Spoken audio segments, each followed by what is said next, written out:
trimming properly. Have you been able to inspect the parks, take a look at our contract? Absolutely.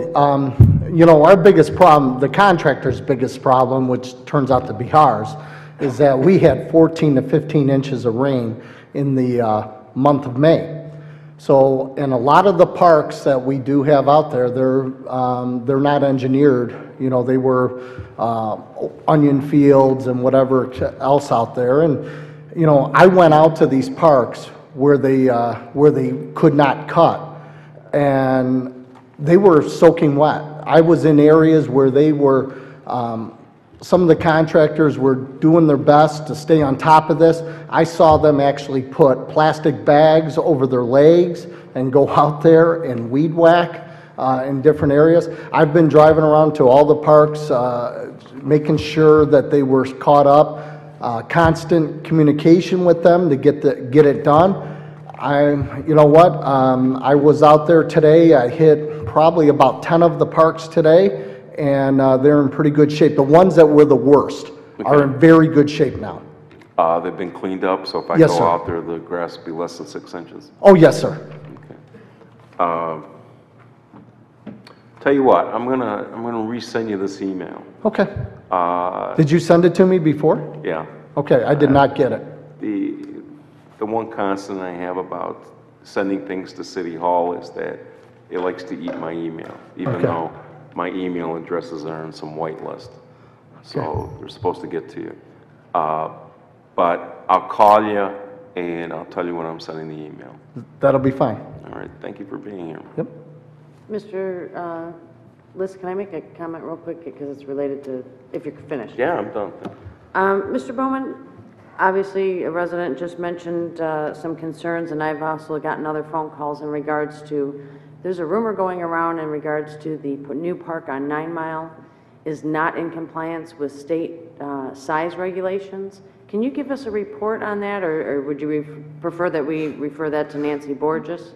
Or do you have any information on it? I have nothing. I'd be happy if you could pass some information on to me. I don't have anything official. It's just I've had never three known. different residents comment that they have heard that the 9 Mile, the new park on 9 Mile is not large enough in size, therefore does not meet the state I don't know if it was even state or federal requirement, and that they're hearing that we may have to either expand the size by taking, you know, finding more property in that area, or return the money to the NSP fund. And I would just like to put that to rest as soon as possible. Sure, if you could pass some information, anything on to me that you've heard, I'd be happy to follow up on it. Okay, I mean, I can send you an email with that information that I perfect. stated. That's all that I have, and maybe I will definitely follow up. I've never heard anything like it, though. ask Ms. Borges if she knows anything, unless there's any member of council that knows anything. Yeah, Mr. McAdams and I talked today. I called him up because they're, you know, this time of year rumors are flying everywhere, and I don't believe in rumors, and go right to the source, and he confirmed that there's no truth to the story, that they need extra room, and Fire Station 1 is safe. And I haven't heard anything about this, because I've seen parks that are the size of, you know, 5 feet by 5 feet, so there's no, as far as I know, but Mr. McAdams assured me that there's no extra requirement needed, and it won't impact the fire station. So if that rumor's out there, put it to rest. I think this time of year, rumors are very dangerous, and Absolutely. probably should stick to facts. Madam Chair. Mr. Sadowski? Mr. Bowman, isn't it true that, or the corner of Chicago and 13 Mile Road, that's actually a city park as well? That's correct. Okay, quite a bit smaller than what we're doing down in 9 Mile. Yeah, it's pretty small also, yes. All right, thank you. Yep. All right, good deal. Madam Thank Chair? you. Mr. Warner? Thank you, Madam Chair. Addressing the grass cutting issue, this has nothing to do with the city. I had a discussion with some people in Warren Consolidated, my daughter's school right off of Bunnard. They tried cutting the grass when it was too wet. It looks like someone did lawn jobs all over the yard, all over the outfield of the softball diamond. And one day when I picked up my daughter, I talked to the latchkey people. What happened last night? Oh no, it was the grass cutters. And then they finally decided, oh, it's too wet to cut. So now everything's dried, but there's ruts going through the outfield. There's ruts going through the playground area. We had the wettest spring we have ever had. everybody was behind on grass cutting. It gets too thick, you can't cut it. Sometimes people had to cut their grass 2 or 3 times. Yep. So, were we getting the job done now? Yes. We're finally catching up. We got some dry weather, of course. Now we're in a drought. Far as I can tell at this point, and I hope to have them all checked before the end of the week, but we are totally caught up. The ones that were the worst are done. And now if you listen to Channel 4, we're in a drought and the grass won't grow, so now we won't have to cut the grass. Right.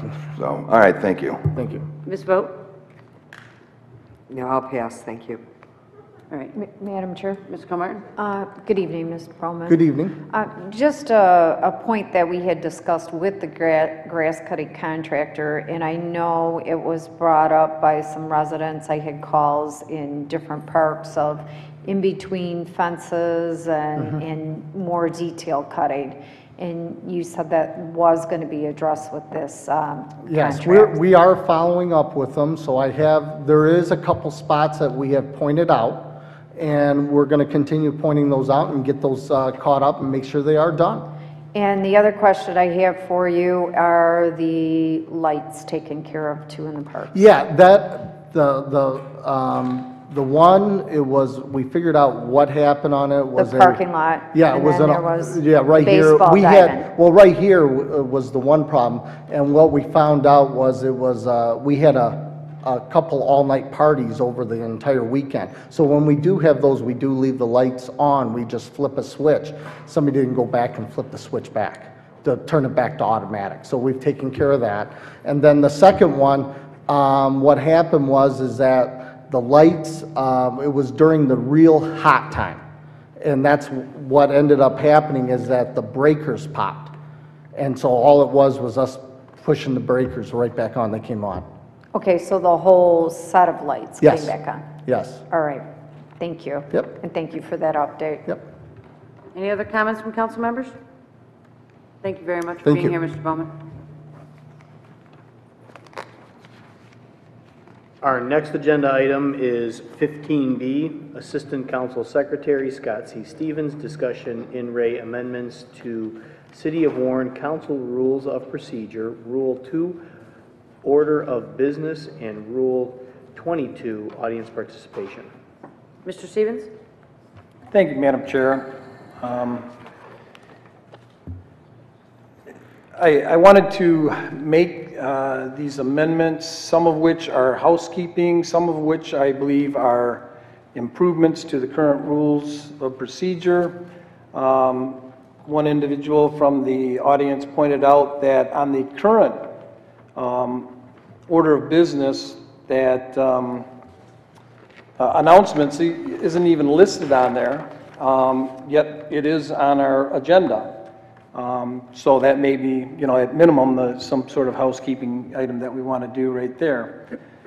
Currently, and I'll go through these, Rule 2, the order of business of all regular Tuesday nights meetings shall be item 1, call to order, 2, pledge of allegiance, 3, roll call, 4, adoption of the consent agenda, 5, adoption of the agenda, 6, approval of the minutes, 7, approval of the bills, 8, scheduled hearings on matters required by law or deemed necessary by the council, 9, correspondence from the mayor, 10, miscellaneous correspondence, 11, audience, 12, council, calendar of pending matters, and 13, adjournment.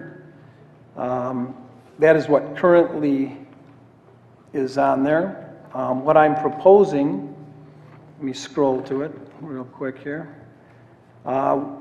would be call to order, pledge of allegiance, announcements, and then audience. And the reason why I put audience where it is, in fact, we had a gentleman last meeting that spoke on audience participation. I believe that if audience is up front, we will get better participation throughout the city. More people will be able to get to the meetings at a reasonable hour. A lot of people work and can't get to the meetings. I've taken note over the last 4 years. Occasionally we have 1 or 2 people here and there that actually come to the meeting expecting to speak and then end up having to leave because it's too late or whatever reason. I don't know the reason for it. But there are people that are being, in my opinion, disenfranchised and not being able to speak because of the hour that we have audience. The other thing also is that if somebody has a problem with an item that's on the agenda, or they have an opinion on it, I would like to hear it before we get to that item, not after the fact. I would like to hear what the residents have to say about the items. And it's before we even adopt the agenda. Maybe we don't want to even put it on the agenda. Maybe we want to exclude it at that point. So those are some of the reasons, and I'm sure you can think of some reasons too for having audience participation up front, but the main reason is that we don't disenfranchise the city as a whole. It's supposed to be encompassed and for all residents to come and if they have an issue on something of city matters. And so that after audience would be adoption of the consent agenda. Item 6, adoption of the agenda. 7, approval of the minutes. 8, approval of the bills. General special funds, water, sewage, and building authority. Scheduled hearings on matters required by law or deemed necessary by the council. Public hearings and administrative hearings. Correspondence from the mayor. 11, miscellaneous correspondence. 12, council calendar of pending matters, and 13, council business. 14, adjournment. Going to item 22, the way it currently is, and I think when you looked at this, you're going to see that it was how dated it actually is when it mentions Deputy Secretary Ron Pollitt. Somebody by name in here I don't think has any business. Who knows who's going to be holding that position. But it says the following rules are to be followed by audience participants. Under agenda item, audience participation, each member of the audience may speak for 3 minutes on any topic of their choosing. In order to participate in audience participation, a member of the audience must fill out their name, address, and topic on a form made available near the microphone. Upon completing the form, party must submit to the form to Deputy Ron Pollitt, who will present the form to the chairman. The chairman will then call the name of the speaker. No response from council members during audience participation. If council members want to assist the resident, they will be provided the name, address, phone number, and topic. Each speaker under audience participation may speak once per council meeting. What I'm proposing, and give me a second to scroll down to it.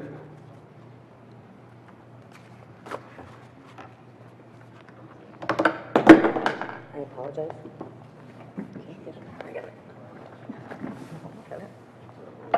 It's out of order. It came to me out of order on here, so it's going to take a second.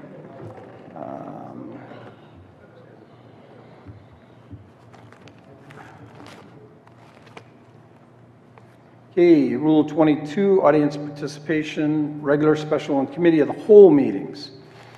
This would apply to all meetings. The following rules are to be followed